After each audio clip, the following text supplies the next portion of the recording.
মৰমৰ ছাত্ৰ ছাত্ৰীসকল, আজি তোমালোকক ৰঘুনাথ চৌধুৰীদেৱৰ দ্বাৰা ৰচিত প্ৰশস্তি নামৰ কবিতাটো শিকাম।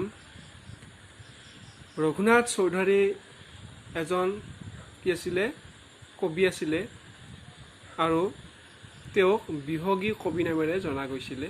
বিহগী কবি বুলি তেওঁক কিয় কোৱা হৈছিলে? কাৰণ তেওঁ প্ৰকৃতি প্ৰেমিক আছিলে। তেওঁ প্ৰকৃতিৰ উপাদানৰ প্ৰতি কি কৰিছিলে? উৎসাহী লোক আছিলে। তেওঁ প্ৰকৃতিৰ উপাদানবোৰক লৈয়ে কি কৰিছিলে? কবিতা ৰচনা কৰিছিলে। যেনে গছ গছনি চৰাই চিৰিকটি আদি ৰচনা কৰাৰ কাৰণে কি কৰিছিলে? তেওঁক বিহগী কবি বুলি কৈছিলে। প্ৰশস্তি শব্দটোৰ অৰ্থ হৈছে আৰাধনা কৰা বা গুণানুকীৰ্তন কৰা। এই প্ৰশস্তি কবিতাটোৰ জৰিয়তে ৰঘুনাথ চৌধুৰীদেৱে প্ৰকৃতিৰ ৰূপৰ বিষয়ে বৰ্ণনা কৰিছে আৰু তাৰ আঁৰত কিন্তু কি কৰিছে? সুন্দৰক বা ঈশ্বৰক কি কৰিছে? আৰাধনা কৰিছে বা ঈশ্বৰৰ গুণানুকীৰ্তন কৰিছে। আহাচোন চাওঁ কি কৈছে? উষাৰ কুমকুম ৰাগে ৰঞ্জিলে বসুধা দশ দিশ উদ্ভাসিত কৰি। এই কবিতাটো বুজাৰ আগতে তোমালোকে শব্দকেইটা জানিব লাগিব। কোনটো শব্দৰ কি অৰ্থ? ইয়াত উষা মানে হৈছে ৰাতিপুৱা, কিন্তু কবিতাটোত উষা সূৰ্যক বুজোৱা হৈছে।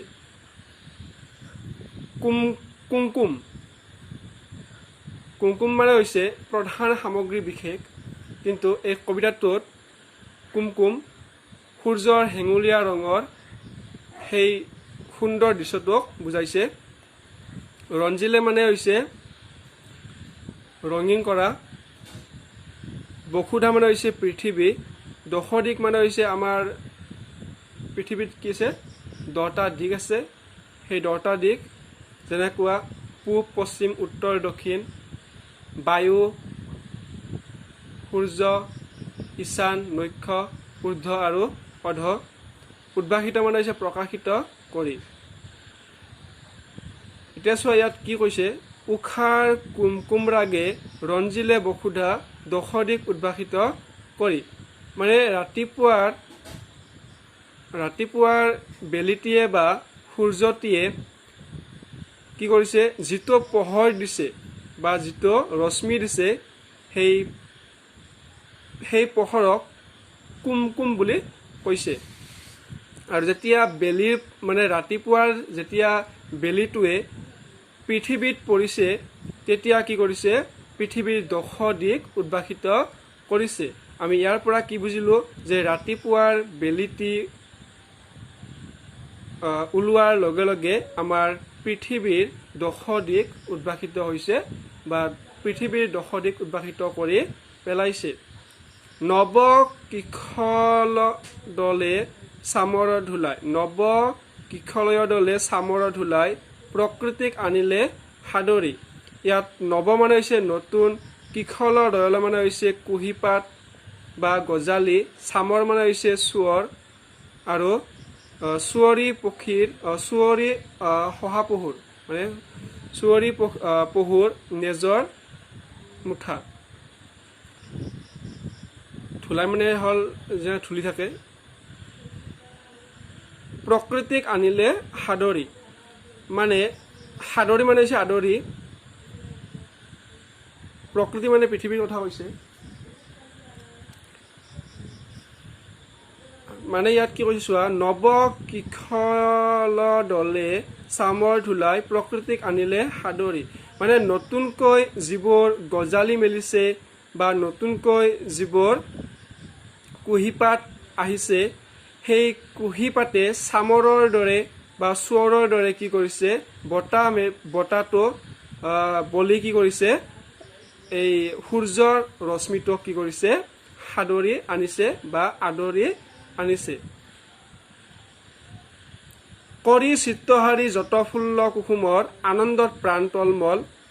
ইয়াত কৰি মানে কৰা, চিত্তহাৰী মানে হৈছে মন প্ৰাণ হৰি নিয়া অৱস্থা, মানে মন প্ৰাণটো হৰণ কৰি নিয়া বা মনটো আকৰ্ষণ কৰা।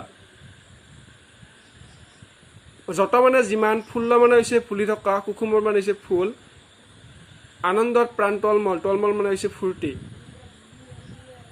যে আৰু কি কৰিছে, নতুনকৈ যিবোৰ ফুল ফুলিছে সেই ফুলবোৰে কি কৰিছে, আনন্দত কি হৈছে, মতলীয়া হৈছে। কিয় আনন্দৰ মতলীয়া হৈছে? কাৰণ কি হৈছে, বেলিটিৰ পোহৰে প্ৰকৃতিক কি কৰিছে, মনোমোহা কৰি তুলিছে, যাৰ কাৰণে কি কৰিছে, সেই ফুলবোৰে আনন্দত মতলীয়া হৈ উঠিছে। মন্দিৰৰ উপেক্ষিত ৰবাব ফুলেও দিছে যাচি প্ৰেম পৰিমল। মন্দিৰৰ উপেক্ষিত শব্দৰ অৰ্থ হৈছে অনাদৃত বা সন্মান নোপোৱা। যাচি দিছে যাচি প্ৰেম পৰিমল, পৰিমল মানে হৈছে সুগন্ধি। মানে মন্দিৰৰ উপেক্ষিত মানে কি কৈছে ইয়াত, যে মন্দিৰৰ অনাদৃত বা মন্দিৰৰ পূজাত নলগা এই ৰবাব ফুল কি হৈছে, আমাৰ মন্দিৰত পূজা কৰা হয় আৰু পূজা কৰিলে কিছুমান ফুল লাগে, কিন্তু এই ৰবাব ফুল কিন্তু পূজাত নালাগে। তাকে কৈছে যে মন্দিৰৰ উপেক্ষিত মানে মন্দিৰৰ কামত নোহোৱা ৰবাব ফুলেও কি কৰিছে, যাচি প্ৰেম পৰিমল, কি কৰিছে, প্ৰকৃতিক সাদৰি আনিবৰ কাৰণে, নহয় মন্দিৰৰ উপেক্ষিত ৰবাব ফুলেও দিছে যাচি প্ৰেম পৰিমল, মানে কি কৰিছে, বেলিটোৱে যে পোহৰ দিছে সেই পোহৰক সাদৰি আনিবলৈ বা সম্ভাষণ জনাবলৈ এই ৰবাব ফুলেও কি কৰিছে, মৰমেৰে সুগন্ধি বিলাইছে। মানে একেবাৰে কি কৰিছে, সেই বেলিৰ ৰশ্মিক কি কৰিছে, আদৰি আনিছে বা সম্ভাষণ জনাইছে। এতিয়া চোৱা, উঠে তৰু শিৰে শিৰে ধন বিহংগৰ, উঠে তৰু শিৰে শিৰে ধন নহয়, বন বিহংগৰ ছন্দভৰা সুমধুৰ টান। উঠে তৰু শিৰে শিৰে বন বিহংগৰ, মানে তৰু মানে হৈছে গছ, শিৰে শিৰে মানে হৈছে মূৰ বা মুণ্ড, কিন্তু কবিতাটোত শিৰে শিৰে মানে হৈছে গছৰ ডালে ডালে বুজাইছে। বন বিহংগ মানে বনৰীয়া পক্ষী বা চৰাই। ছন্দভৰা সুমধুৰ গান, ছন্দ মানে হৈছে সুৰ আৰু সুমধুৰ মানে হৈছে ভাল লগা বা মোহনীয়। মানে কি কৰিছে, বনত থকা চৰাইবোৰে নিজৰ বাহৰ পৰা উঠি আহি সেই প্ৰকৃতিৰ মনোমোহা সৌন্দৰ্য উপভোগ কৰিবৰ কাৰণে গছৰ ডালে ডালে কি কৰিছে, বহিছে আৰু ছন্দভৰা সুমধুৰ গান গাইছে। জলস্থল অন্তৰীক্ষ সকলোতে যেন দেৱতাৰ মহা অভিযান, যেন কি কৰিছে, এইটো এটা যেন দেৱতাৰহে এটা যাত্ৰা বা এটা অভিযান। জলস্থল মানে পানী আৰু মাটি, পানী মাটি আৰু আকাশ, অন্তৰীক্ষ মানে আকাশ, সূৰ্য আৰু পৃথিৱীৰ মাজৰ ঠাইখিনিক অন্তৰীক্ষ বুলি কয়। যে পানী মাটি আকাশত যেন কি কৰিছে, দেৱতাৰহে যেন কি হৈছে, অভিযান চলিছে। অভিযান মানে হৈছে বহুতো লোকে এটা উদ্দেশ্যৰে একগোট হৈ কৰা যাত্ৰা, এইটো হৈছে অভিযান মানে মিছন বুলি ক'ব পাৰি। কৰি দীৰ্ণ জৰাজীৰ্ণ পঞ্জীভূত ক্লেদ, শেষ হ'ল মহা কালৰাত্ৰি। এতিয়া কি কৰিলে, এই অভিযানলৈ কি কৰিলে, প্ৰকৃতিৰ গুণ গালে বা প্ৰকৃতিৰ গুণানুকীৰ্তন কৰিলে। এইবাৰ কি কৰিব, ইয়াত এইটোৰ পৰা ইয়ালৈ কি হৈছে, সকলোখিনি মানে শেষৰখিনি অৰ্থটো বেলেগ হ'ব। মানে কবিয়ে বেলেগ মানে ভগৱান বা ঈশ্বৰক কি কৰিছে, আৰাধনা কৰিব বিচাৰিছে বা তেওঁৰ গুণানুকীৰ্তন কৰিব বিচাৰিছে। ইয়াৰ পৰা চোৱা, কৰি দীৰ্ণ জৰাজীৰ্ণ পঞ্জীভূত ক্লেদ, শেষ হ'ল মহা কালৰাত্ৰি। দীৰ্ণ মানে হৈছে ভাগি ছিগি যোৱা, জৰাজীৰ্ণ মানে হৈছে খহি যোৱা, পঞ্জীভূত মানে হৈছে সঞ্চিত বা একগোট হোৱা, ক্লেদ মানে হৈছে মলিয়ন পানী। শেষ হ'ল মহা কালৰাত্ৰি, কালৰাত্ৰি মানে হৈছে আন্ধাৰ ৰাতি। যে তোমালোকে যে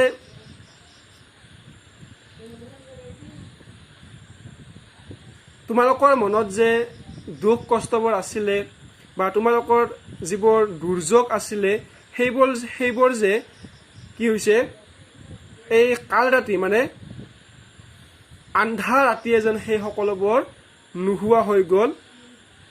বা এনেকৈ ক'ব পাৰি যে মলিয়ন পানীৰে বা লেতেৰা বস্তুৰে বা লেতেৰা ভাৱেৰে তোমাৰ মনটোত যে কিছুমান দুখ কষ্ট কি হৈছিলে আছিলে, সেই দুখ কষ্টবোৰ কি হৈছে এই কাল ৰাত্ৰিত যেন নোহোৱা, কাল ৰাত্ৰিটো পাৰ হৈ যোৱাৰ পিছত যেন নোহোৱা হৈছে।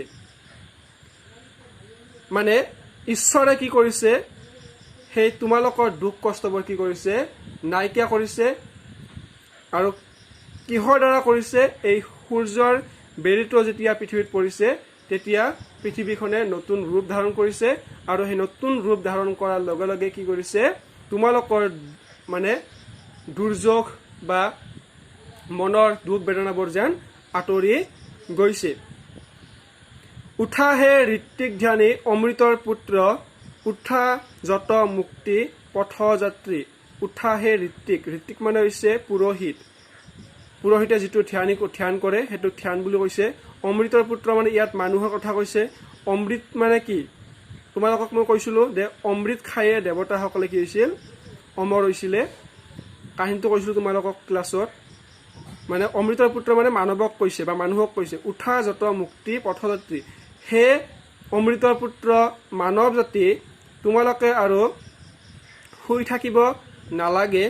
তোমালোকে যদি মুক্তি বিচৰা তেতিয়াহ'লে কি হ'লা, নিদ্ৰাৰ পৰা উঠা। মোহন কৃষক বেনু অনাহত ছন্দে, গায় মহা মহিমৰ গান। তোমালোকে উঠা, প্ৰকৃতিয়ে কি হৈছে নতুন ৰূপ ধাৰণ কৰিছে। তোমালোকৰ দুখ যাতনাবোৰ কি হৈছে নাইকিয়া হৈ গৈছে। আৰু এইবোৰ তোমালোকৰ কাল ৰাতি মানে আন্ধাৰ ৰাতি এইবোৰ নাইকিয়া হৈছে। আৰু এতিয়া প্ৰকৃতিয়ে কি হৈছে নতুন ৰূপ ধাৰণ কৰিছে। মোহন কৃষক মানে কৃষক বাহ্য কি কৰিছে, সুমধুৰ গান গাই কি কৰিছে, পৃথিৱীক এটা মনোমোহা সৌন্দৰ্য দিবলৈ চেষ্টা কৰিছে। বা কৃষক বনেও কি কৰিছে, কৃষক বাহ্য কি কৰিছে, ছন্দ লগাই বা সুৰ লগাই কি কৰিছে, গীত গাই বেলিটোক কি কৰিছে বা বেলিৰ পোহৰক সম্ভাষণ জনাইছে বা আদৰি আনিবলৈ প্ৰয়াস কৰিছে। আৰু কিহৰ গান গাইছে? মহামহিম মানে ঈশ্বৰৰ বা সুন্দৰৰ বা ভগৱানৰ গান গাইছে। যে প্ৰকৃতিৰ যে মনোমোহা হৈ উঠিছে ইয়াৰ কাৰণ হৈছে ঈশ্বৰ। ঈশ্বৰ থকাৰ কাৰণে কি হৈছে, প্ৰকৃতিয়ে কি কৰিছে নতুন ৰূপ ধাৰণ কৰিব পাৰিছে। সেইকাৰণে কি কৰিছে কবিয়ে, এই সকলোবোৰ ঈশ্বৰৰ দ্বাৰাই হোৱা বুলি ক'ব বিচাৰিছে। সেইকাৰণে কৃষক বনেও কি কৰিছে, মহামহিমৰ অৰ্থাৎ ভগৱানৰ বা ঈশ্বৰৰ বা সুন্দৰৰ আৰাধনা কৰিছে বা গীত গাইছে। মোহ তন্দ্ৰালাস তেজি উঠা ভক্তবৃন্দ, সুন্দৰ কৰা ৰূপধান। যে তোমালোকে যে মোহত বা মায়াত যে তোমালোকে আছা সেইবোৰ ত্যাগ কৰা। তন্দ্ৰালাস মানে হৈছে টোপনি যোৱা অৱস্থা। যে তোমালোকে টোপনি যোৱা অৱস্থাৰ দৰে যে তোমালোকে লোভ মোহ বা মায়াজালত যে আবদ্ধ হৈ আছা, এইবোৰ তোমালোকে তেজি মানে ত্যাগ কৰা। আৰু হে ভক্তবৃন্দ, তোমালোকে ভগৱানক আৰাধনা কৰা বা সুন্দৰক আৰাধনা কৰা বা সুন্দৰৰ ৰূপক কি কৰা, গুণানুকীৰ্তন কৰা। এইখিনি আছিল ইয়াৰ মূল কথা। এতিয়া তোমালোকে কি বুজিলা যে প্ৰশস্তি কবিতাটোৱে প্ৰকৃতিখনৰ গুণানুকীৰ্তন কৰিছে যদিও বা প্ৰকৃতিৰ ৰূপক আৰাধনা কৰিছে যদিও তাৰ মাজত কিন্তু কি হৈছে, ভগৱান বা ঈশ্বৰক বা সুন্দৰক আৰাধনা কৰিছে। কি কৈছে ইয়াত যে ৰাতিপুৱাৰ বেলিয়ে যিটো পৃথিৱীত পোহৰ পেলাইছে, যিটো হেঙুলীয়া বৰণৰ পোহৰ পেলাইছে তাক কুমকুম বুলি কৈছে। যে ৰাতিপুৱাৰ বেলিটোৱে পৃথিৱীত পোহৰ দিয়াৰ লগে লগে বা ৰাতিপুৱাৰ বেলিৰ পোহৰ পৃথিৱীত পৰাৰ লগে লগে পৃথিৱীৰ দশ দিশ কি হৈছে, পোহৰাই তুলিছে বা উদ্ভাসিত হৈ উঠিছে। আৰু নতুন কুঁহিপাত বা গজালিবোৰে কি কৰিছে চামৰৰ দৰে সেই হেঙুলীয়া বৰণৰ পোহৰটোক কি কৰিছে আদৰি আনিছে। লগতে ফুলি থকা ফুলবোৰে সেই প্ৰকৃতিৰ মনোমোহা দৃশ্য দেখি বা বেলিৰ পোহৰক পাই কি কৰিছে আনন্দত কি হৈছে মতলীয়া হৈছে, তেওঁলোক আনন্দত আত্মহাৰা হৈছে। লগতে কি হৈছে মন্দিৰৰ উপেক্ষিত অৰ্থাৎ পূজাত নলগা ফুল ৰবাব ফুলো কি হৈছে প্ৰকৃতিক এটা নতুন ৰূপ দিবৰ বাবে বা এটা সুন্দৰ পৰিৱেশ সৃষ্টি কৰিবৰ কাৰণে কি কৰিছে বা সূৰ্যৰ বেলিটোক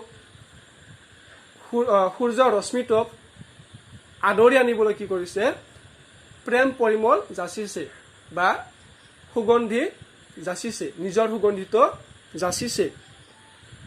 লগতে কি কৰিছে বনত থকা চৰাইবোৰে কি কৰিছে নিজৰ বাহৰ পৰা উঠি আহি সেই প্ৰকৃতিৰ মনোমোহা সৌন্দৰ্য উপভোগ কৰিবৰ কাৰণে গছৰ ডালে ডালে বহিছে আৰু ছন্দভৰা গীত গাই সম্ভাষণ জনাইছে। আৰু এই সকলোবোৰ ঘটনাৰ যে মূল ঈশ্বৰ বা সুন্দৰ, এই যেন সকলোবোৰ ঈশ্বৰে বা দেৱতাৰ যেন কি হৈছে অভিযান বা এইবোৰ ঘটনা যেন ঈশ্বৰে বা দেৱতাসকলে যে কি কৰিছে অভিযান চলাইছে, এইটো হৈছে কবিয়ে কৈছে। তাৰপিছত কৈছে তোমালোকৰ যিবোৰ দুখ আছিল, যিবোৰ যাতনা আছিল, যিবোৰ দুৰ্যোগ আছিল, সেইবোৰ যোৱা কাল ৰাত্ৰি বা আন্ধা ৰাতি শেষ হৈ গ'ল। এতিয়া ৰাতিপুৱা হৈছে বা উষা হৈছে বা উষাৰ পোহৰে কি কৰিছে পৃথিৱীখন মনোমোহা কৰি তুলিছে। পৃথিৱীয়ে নতুন সাজন কাছেৰে কি হৈছে সাজন কাছেৰে কি হৈছে তোমাৰ নতুন ৰূপ ধাৰণ কৰিছে। গতিকে তোমালোকৰ কি হৈছে সেই দুৰ্যোগবোৰ বা তোমালোকৰ যি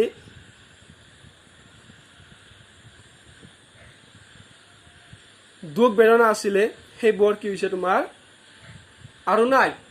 সেই মলিয়ন পানীৰে ভৰা তোমাৰ জীৱনৰ সেই দুখ আৰু নাই। সেই কাল ৰাত্ৰি বা আন্ধা ৰাতিয়ে নাইকিয়া হৈ গৈছে। এতিয়া কি হৈছে পৃথিৱীয়ে ৰাতিপুৱা হোৱাৰ লগে লগে পৃথিৱী কি হৈছে নতুন ৰূপ ধাৰণ কৰিছে। সেয়ে অমৃতৰ পুত্ৰ মানৱ তোমালোকে উঠা আৰু সেই পৃথিৱীৰ সৌন্দৰ্য উপভোগ কৰা। লগতে তোমালোকে যদি মুক্তি বিচৰা তেতিয়া তোমালোকে কি কৰা সুন্দৰক আৰাধনা কৰা বা সুন্দৰক উপলব্ধি কৰা বা এই পৃথিৱীৰ সৌন্দৰ্যৰ মাজত কি কৰা ঈশ্বৰক বিচাৰা বা বিচৰা। এইটোৱে ইয়াৰ মূল কথা আছিলে। বাকী ক্লাছত তোমালোকক প্ৰশস্তি কবিতাটোৰ প্ৰশ্নবোৰৰ উত্তৰ দিবলৈ চেষ্টা কৰিম। তোমালোকে সৰু সৰু প্ৰশ্নবোৰ লিখিবাচোন। লগতে কবি পৰিচয়খিনি চাবা।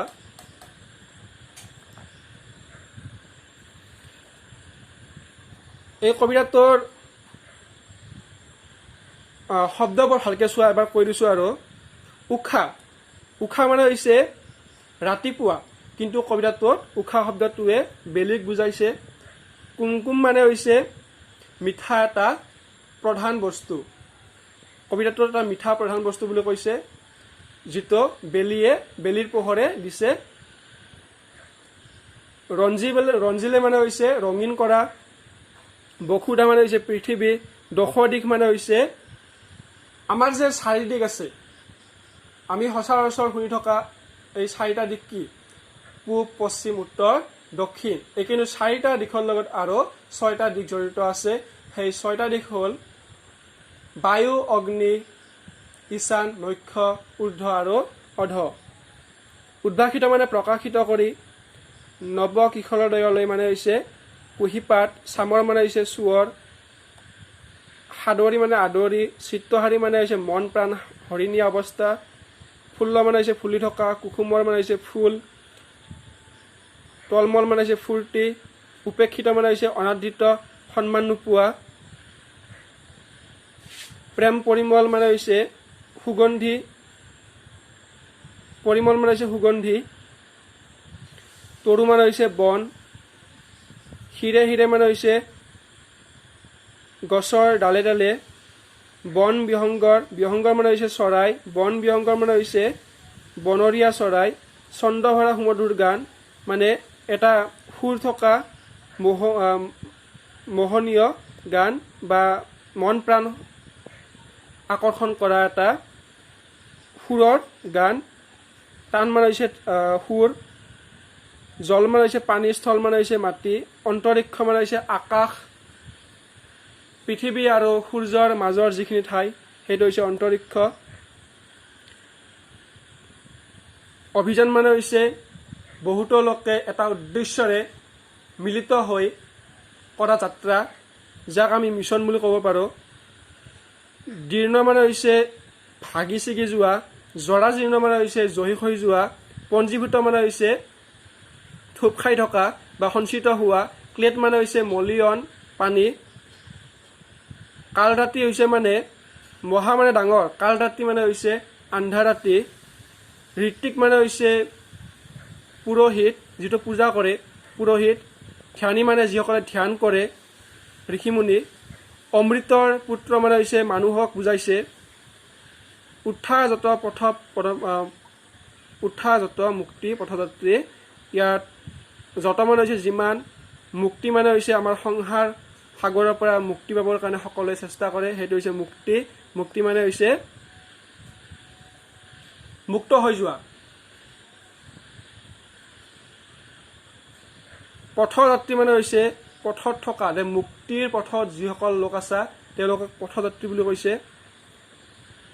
মোহন মানে হৈছে মোহনীয়, কৃষক বেনু মানে কৃষক বাৰ কথা কৈছে।